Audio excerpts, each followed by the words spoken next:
Was flying into Washington from West Palm Beach yesterday afternoon, and we're approaching into Washington, D.C., making our way to land at DCA, and the pilot comes on, and he says that he's having to reroute and come in and land from another direction due to unauthorized drones over the White House. I mean, you talk about shocked. Everybody was looking around like, what? Did we actually hear the pilot say that? I immediately sent a message to Homeland.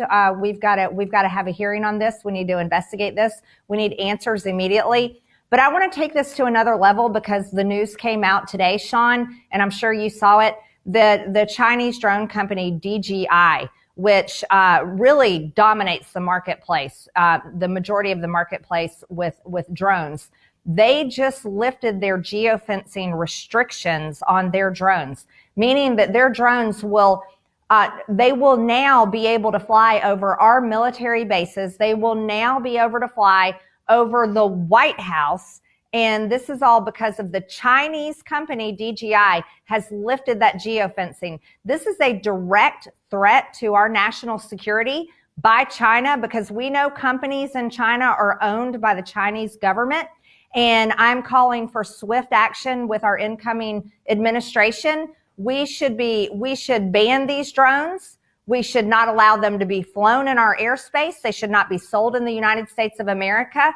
This is reckless and dangerous, and it's an endangerment to our national security. Yeah.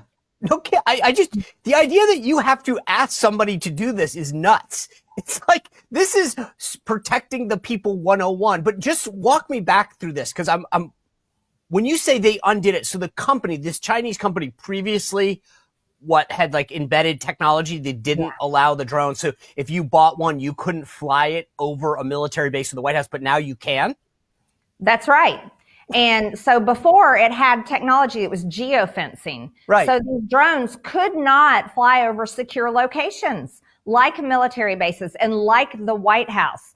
But the news came out today that DJI has now lifted their geofencing restrictions on their drones. And now, but the Chinese are lifting their own restrictions and our government's not doing anything? Bingo. Now remember, Sean, I can't believe I'm laughing. I cannot. This is insane. Yeah, it is insane. But remember, we have to remind everyone at home that this is the Biden administration is in charge right now. So don't start blaming President Trump. This is the Biden administration, Democrats, full control. And this is what is happening in America. And they're leaving a national security disaster for us to clean up starting on the 20th. And we could probably go back and talk about these drones flying over New Jersey and other places in the country. Americans are terrified. And I think we need to be taking a hard look at China and definitely hold them accountable.